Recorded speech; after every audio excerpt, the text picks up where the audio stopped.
khusus. Jadi itu 2014 masih pemerintahan SBY. Jadi ketemu pilih apa, lalu dong memang melakukan kajian itu. Jadi sebetulnya memang dari sisi potensi kan ada aturan baru, ya kajian terbaru dari Komisi Nasional Pengkajian Stok Sumber Daya Ikan itu tahun 2017. Itu diantara semua potensi perikanan di seluruh Indonesia ini, potensi perikanan di wilayah pengelolaan 718 itu Laut Aru dan Laut Arafura, itu dia sekarang nomor 1 di Indonesia. Dia sekarang kan nomor 1 di Indonesia, potensi perikanan tertinggi 2,6 juta ton per tahun. Jadi itu setiap tahun itu kandungan ikan yang tersedia di situ yang boleh ditangkap itu 2,6 juta ton. Nah, potensi ikan yang sedemikian besarnya ini, jika itu tidak dikelola dengan baik, maka orang luar akan untung mau ketemu tinggal mengangkat saja. Nah, sehingga setelah membuat perencanaannya, sebetulnya kalau dari sisi pendekatan potensi, ketemu jadi sentra. Nah, tetapi karena ini konsep pengembangan lumbung ikan nasional ini, dia karena dibentuk untuk menghandle stok ikan dari Indonesia Timur, karena sistem pengelolaan laut di Indonesia ini kan ketemu kenal dengan BPP. Jadi Laut Arafura dan Laut Timur, Laut Aru dan Laut Arafura itu dia bisa diakses oleh kabupaten kota atau provinsi yang berdekatan dengan laut itu. Misalnya kayak ketemu Laut Aru, Laut Arafura kan ada di situ, ada Papua masuk. Jadi Timika, Merauke semua kan bisa tangkap ke situ. Nah, itu sistem pengelolaan laut di Indonesia itu kan mengandung sistem itu. Jadi semua daerah yang berdekatan dengan itu dia memanfaatkan, dia sistem pemanfaatan bersama. Nah, tapi kalau misalnya ketong kembali kepada pendekatan sejarah, ya memang bagian ini kan merupakan bagian ke ketong sini.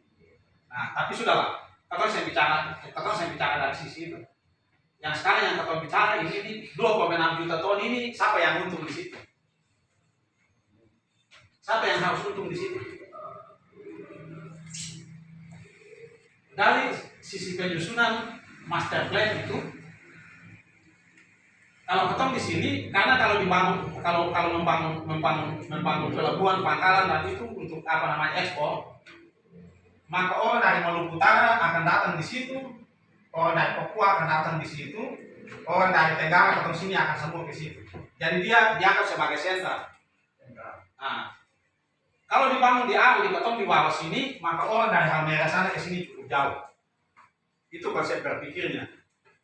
Nah, tetapi kalau misalnya ada yang kemudian ketemu adik-adik dong, beta karena belum punya waktu untuk kalau misalnya ada kesempatan, ada ketemu, kalau nanti ketemu bicara supaya ketemu menjelaskan bahwa sebenarnya di dalam konsep perencanaan lumbung ikan sejak awal itu Aru masuk. Dan memang harus masuk. Cuma mungkin itu saja karena adik-adik menuntut untuk ketemu memang harus di sentral. Yang jadi pertanyaan sekarang ini kan sentral, karena berdasarkan pendekatan tadi potensi perikanan terbesar itu. Nah, makanya karena ini pemerintah pusat punya kepentingan, salah satu yang ketong harus tempuh tadi adalah mendorong supaya BUMD terbentuk. Karena dengan BUMD terbentuk, lalu di sini juga swasta murni yang kelola sentral ini, maka ini kedudukannya sama. BUMD yang harus bergantung ke sini. Sehingga silakan, dong ini mau ambilkan dari mana ke mana, silakan mau pikirin. Atau di sini tetap bertanggung jawab untuk ketemu punya. Jadi kita saya perlu ini. Nah itu langkah pertama. Langkah yang kedua adalah ini beberapa hari ini kita sedang ini dengan orang dari Kementerian Kelautan dan Perikanan, khusus dari Direktorat Jenderal Pengelolaan Ruang Laut. Nah, kedatangan mereka ini kita memang sudah berdiskusi sejak lama karena ini sudah. Jadi sebelum orang-orang berpikir tentang lumbung ikan nasional ini, tapi ketong yang memahami tentang apa, memahami potensi terus kemudian karena kewenangan pengelolaan kita berdasarkan Undang-Undang Nomor 23 Tahun 2014 itu yang memberikan kewenangan pengelolaan. Yang sebelum itu kan ada Undang-Undang Nomor 32 Tahun 2004. Undang-Undang Nomor 32 Tahun 2004. Di situ kabupaten kota itu dalam pengelolaan laut, terus dalam pengelolaan laut itu kabupaten kota itu diberi kewenangan 0 sampai dengan 4 mil laut. Nah, sehingga itu diukur dari batas suhu terendah pulau terluar. Jadi kalau misalnya ketemu di sini, suhu terendah ini bukan dihitung dari misalnya dari pulau Mairang di suhu terendah lalu pulau terluar, tapi itu dari Pulau Bali. Ya. Jadi Pulau Indokaran. Pokoknya begitu Bapak. Jadi pulau yang paling di titik terluar, waktu meti yang paling rendah, katong tarik garis dari situ, lalu ukur ke sana itu 4 mil. Itu waktu undang-undang yang lama, Undang-Undang Nomor 32 Tahun 2004. Kabupaten kota punya kewenangan itu 4 mil laut. Tetapi setelah perubahan dari Undang-Undang 32 ke Undang-Undang 23, ini dia global saja. Iya. Undang-Undang Nomor 23 Tahun 2014 itu 10 tahun setelah itu kewenangan pengelolaan laut yang sebelumnya itu kabupaten kota punya 4 mil itu sudah dihapus. Jadi dari 0 sampai 12 mil itu ke provinsi. Sehingga kita kabupaten tidak punya kewenangan apa-apa lagi di sini. Nah karena itu kenapa kalau beberapa kali ketemu saudara-saudara dari Jambuaya sana, dari dari Waraba sana, dong datang dengan ketemu dia malam-malam itu di laut kayak kota. Ini bagaimana caranya supaya kewenangan ini setelah dicabut kabupaten kota susah punya kewenangan lagi untuk mengawasi apa-apa segala macam. Kali ketemu laut. Nah, akibat dari itu maka segala upaya kembali ke tadi. Yang bisa memberikan kebebasan kepada ketong untuk mengelola ketong pulau itu cuma ada 2 hal. Yang pertama itu ketong mendorong supaya Undang-Undang 23 yang tadi itu direvisi kembali ke Undang-Undang 32 0 sampai 4 mil minimal. Atau yang kedua itu yang pertama, itu nanti mesti didorong. Ini yang kita bicarakan. Yang kedua itu ketong menetapkan wilayah hukum adat. Nah itu yang karena dalam kaitan dengan itu teman-teman dari Kementerian sudah dari kemarin itu ada di sini untuk ketong mau bikin pemetaan nanti. Karena setelah itu dibuat semua akan diperdakan lalu peraturan bupati dibuat dalam peraturan bupati. Setiap desa itu dia punya petuanan itu sudah terbentuk. Nah dengan begitu kalau sudah terbentuk seperti itu maka yang mengelola itu masyarakat hukum adat di desa yang bersangkutan. Jadi pemerintah pusat kah, nenek moyang siapapun itu tidak bisa masuk ke situ.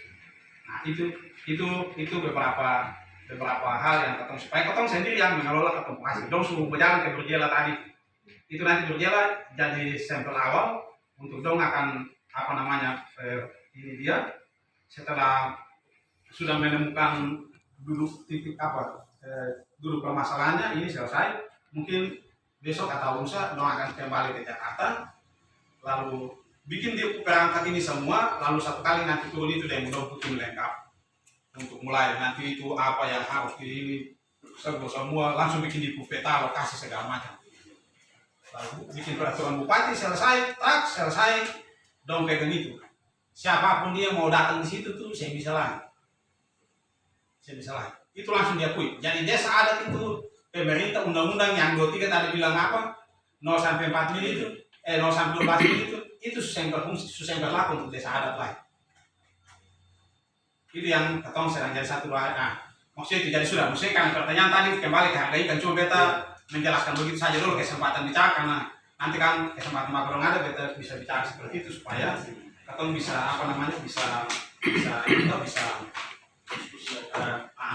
tapi Nanti soal harga ikan ketemu solusi tadi. Dalam tahun ini bukan perdanya draft perdanya sudah siap. Tinggal dalam tahapan untuk pembahasan. Setelah pembahasan evaluasi di provinsi semua selesai, bahwa kembali diundangkan langsung dalam tahun ini juga pembentukan di pengurusnya, lalu sudah modal penyertaan dari pemerintah daerah investasi langsung masuk ke situ. Lalu kemudian, nah itu kan sudah orang beli kan susah yang pakai kayak potong yang ini lalu dulu cari modal dari mana lagi. Pemerintah yang kasih modal langsung ini.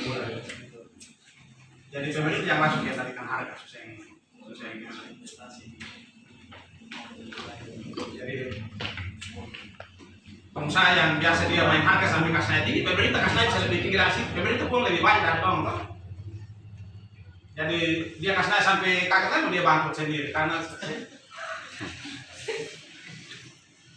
nah itu yang sekarang yang ketemu. Jadi mudah-mudahan tahun supaya tahun ini proses itu selesai, perdanya sudah aman, pengurusnya terbentuk, aktivitasnya mulai berjalan.